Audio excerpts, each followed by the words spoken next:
নির্বাচনের সময় থেকে এখন পর্যন্ত জানি যে এখন যে যারা এমপি হয়েছেন তাদের মধ্য থেকেও অনেকে কিন্তু দ্বৈত নাগরিকত্ব আছে, এবং শেখ হাসিনার সময়ও ছিল।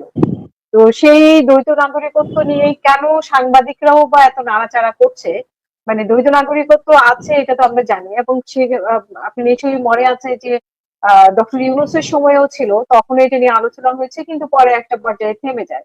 তাহলে কি এই যে দুর্বল পয়েন্ট ধরে নাড়াচাড়া করা, এটার কারণে কি এগুলো করা হচ্ছে, নাকি আসলে দ্বৈত নাগরিকত্ব আহ সংবিধানে নেই সেটার জন্য করা হচ্ছে? কোনটা আপনার কাছে মনে হচ্ছে যে সাংবাদিকরা কেন মানে আক্রমণাত্মক প্রশ্ন বা করে, বা জবাবটাও বা সেরকম আসে কেন? প্রথমত দ্বৈত নাগরিকত্ব থাকা যে একটা বেআইনি জিনিস তা তো নয়। একজন লোক ইচ্ছে করলে বাংলাদেশের নাগরিক থাকতে পারে, অন্য একটা দেশের নাগরিক হতে পারে, সে দেশে যদি অ্যালাউ করে। অনেক দেশ আছে দ্বৈত নাগরিকত্ব অ্যালাউ করে না, আমেরিকা যুক্তরাষ্ট্র অ্যালাউ করে, ইউরোপের বেশ কিছু কান্ট্রি অ্যালাউ করে, সেটা নিতে পারে। কিন্তু যেটা সে করতে পারে না সেটা হচ্ছে সে বাংলাদেশের কোনো সরকারি চাকরি করতে পারে না, সে বাংলাদেশের কোনো মন্ত্রী হতে পারে না, সে রাষ্ট্রপতি হতে পারে না, প্রধানমন্ত্রী হতে পারে না, কোনো কিছুই হতে পারে না। সে শুধু বাংলাদেশে আসতে পারে, ব্যবসা করতে পারে, সবকিছু করতে পারে, কিন্তু তার এই অধিকারটা নাই। এখন এই হুমায়ুন কবির সাহেবের কি দ্বৈত নাগরিকত্ব আছে কি নাই সেটা তো সে বলতে পারবে। সে তো বলতেই পারতো যে আমি বাংলাদেশের নাগরিক, আমার ব্রিটেনের নাগরিকত্ব নাই। কারণ অ্যাপ্রোপ্রিয়েট কথা হতো যে আমি ব্রিটেনের যে ইউকে নাগরিকত্ব ছেড়ে দিয়েছি, কারণ উনি 2.5 বছর বয়সে ওইখানে গেছেন, উনি ইংল্যান্ডে ছিলেন, নাগরিক ছাড়া তো আর থাকতে পারেন নাই এত বছর, যুগের পর যুগ। সুতরাং উনি নাগরিক, এবং উনি কি সেটা নাগরিকত্ব কিন্তু ছেড়ে দিয়েছেন কিনা, যদি ছেড়ে দিয়ে থাকেন খুব ভালো কথা, কিন্তু অ্যাপ্লাই করলে তো নাগরিকত্ব যায় না, প্রায় 1-1.5 বছর লাগে, যেটাকে ইনভেস্টিগেটেড করে তারপরে ওনাকে একটা সার্টিফিকেট দেয়া যে উনি আর ব্রিটেনের নাগরিক নন। এখন এই নাগরিকদেরকে, বিদেশি নাগরিকদেরকে কেন গুরুত্বপূর্ণ পোস্টে দেওয়া হয় না, তার একটা কারণ হচ্ছে বিদেশি নাগরিকরা, তাদের ব্যাংক অ্যাকাউন্ট আছে বিদেশে, তাদের বাড়ি ঘর আছে, এবং তাদের সেফটি আছে।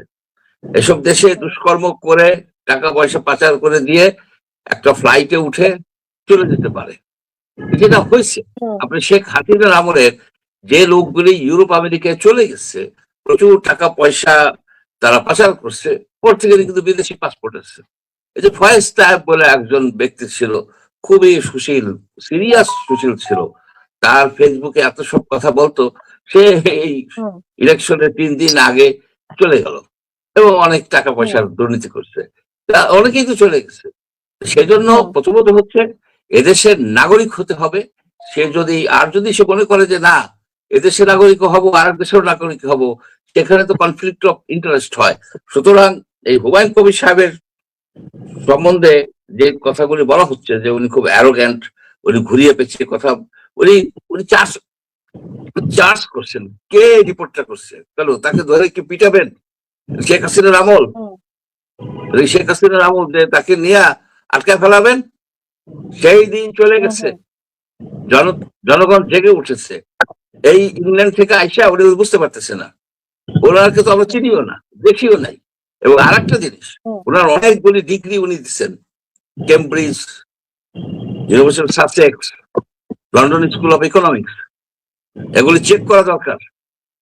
এখানে কিছু কিছু লোকজন আছে বলে দেয় যে আমি অক্সফোর্ড থেকে ম্যানেজমেন্ট করছি, আমি ওখান থেকে এটা করছি, অথচ অ্যালামনাই অ্যাসোসিয়েশনের নাম পাওয়া যায় না, কোথাও হদিস পাওয়া যায় না যে এইসব বিশ্ববিদ্যালয়গুলিতে ওনারা কোনোদিন পড়াশোনা করছেন, কোনো হদিস নাই, কোনো ডিজার্টেশনের কোনো টাইটেল নাই।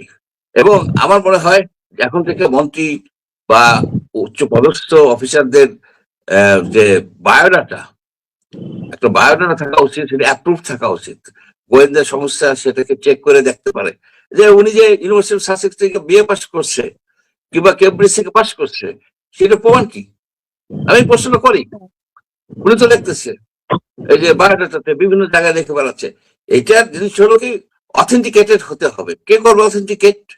যারা মনে করেন আপনার এই যে সিআইডি আছে, এনএসআই আছে, ডিজিএফআই আছে, হুম, কারণ এইসব লোক তো ওথ নেন, এইসব হুম, মন্ত্রী হুম, মিনিস্টাররা কিন্তু ওথ নেন, অর্থাৎ সরকারি অনেক বিষয় আছে যে তারা জানেন, তাদের কাছে ফাইল আসে, ইকোনমিক জিনিস জানেন, আপনার স্ট্র্যাটেজিক জিনিস জানেন, বাংলাদেশের অনেক সিক্রেট, সেগুলো তো ওত নেওয়া হয়, মন্ত্রী হিসেবে ওত নেয়, হুম। আবার একটা এইটা তো সিক্রেসি ওত মন্ত্রী নেয়। মন্ত্রী তো ওত নেওয়ার আগে বা মন্ত্রিত্ব পাওয়ার আগেই তো এগুলো চেক করার কথা, আমাদের গোয়েন্দা সংস্থা দ্বারা বা যেসব সেক্টর চেক করে তাদের তো আগেই সেগুলো চেক চেক করে করার না, কথা। সেগুলিকে সেগুলিকে চেক করে না, বলা হয় যে আমি এখান আর থেকে পাশ এখানে তো করছি আপনি ডক্টর খলিলুর রহমানের ক্ষেত্রেও তো আমরা দেখেছি যে এই ধরনের বিতর্ক উঠেছিল, পরে এখন আর এটা নিয়ে কেউ প্রশ্ন করে না।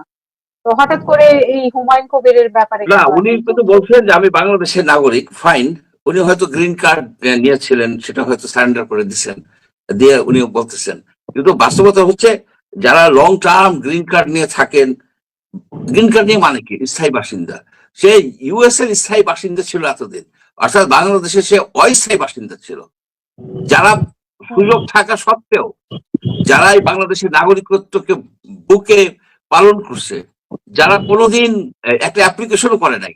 আমি আমেরিকার হুম, একটা ইউনিভার্সিটি অফ জর্জিয়া থেকে পিএইচডি করছি, ক্যান্সাস স্টেট হুম, ইউনিভার্সিটি ফ্যাকাল্টি ছিলাম।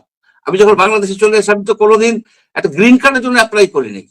আমি এই যে H1 ভিসা, যেটা যেটা H1 ভিসায় আমি ওইখানে কাজ করছি।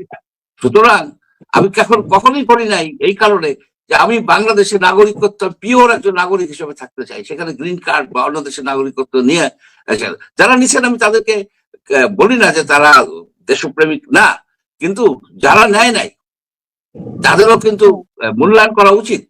এবং হঠাৎ হুম, করে হুম, আপনি চলে আসবেন, আপনি এই দেশের কিছুই জানেন না, আপনারা এসে মন্ত্রী হবেন, মিনিস্টার হবেন, এর জন্য হুম, কিন্তু এই জুলাই হয় নাই। জুলাই হয়েছে বাংলাদেশের মানে স্বার্থ রক্ষা করার জন্য। হুম।